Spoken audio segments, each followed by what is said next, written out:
خلينا نكون صراحة مع نفسنا، مشاهير السوشيال ميديا دول ما طلعوش لوحدهم، احنا اللي طلعناهم باللايك بتاعنا والشير والمتابعة وحتى بسكوتنا. كل فيديو خدش الحياء وكل رقصة وكل لفظ قبيح وكل إيحاءة احنا اللي خليناه يكمل، مش هو. بقينا بنضحك على ما يضحكش عليه ونتفرج على ما يتشافش، واللي يتكلم ان الحاجات دي بتخدش الحياء، ايه التخلف اللي انت بتتكلم فيه ده؟ تلاقي ده الرد. اللي كان عيب دلوقتي بقى عادي، واللي كنا بنرفضه زمان بقى دلوقتي ترند والاولاد شايفين وبيتفرجوا وبيتعلموا وبيقلدوا. للاسف النجاح بقى مش في ان الانسان يتعب، لا، بقى ان الواحد ده لما تعري نفسها اكتر دي النجاح. ان تقول الفاظ وحشة وتتلفظ بالفاظ قبيحة وضد القيم، هو ده كويس.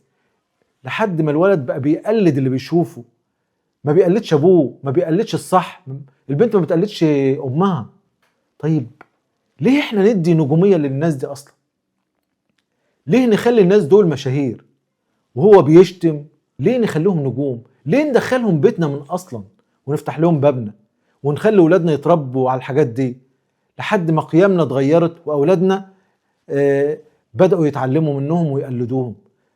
خلي بالك واحذر، كل مشاهدة تشجيع، كل لايك موافقة على اللي بيعملوه، كل متابعة رسالة بتقول للناس اللي بيعملوا حاجات خدشة للحياة واللي بيقول ألفاظ قبيحة وألفاظ مش كويسة، بتقول له كمل انت صح.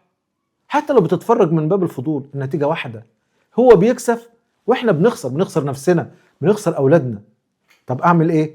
بلاش تتفرج على أي حاجة هابطة، على أي حاجة تخدش الحياة، على أي ألفاظ مش كويسة. اعمل بلوك للحاجات الوحشة.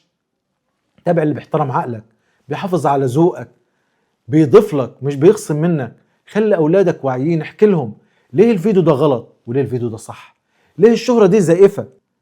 السوشيال ميديا مراية، لو فيها قبح يبقى احنا فينا جزء محتاج يتصلح. النجومية مش بعدد المتابعين ولا بعدد اللايكات، النجومية قيمة.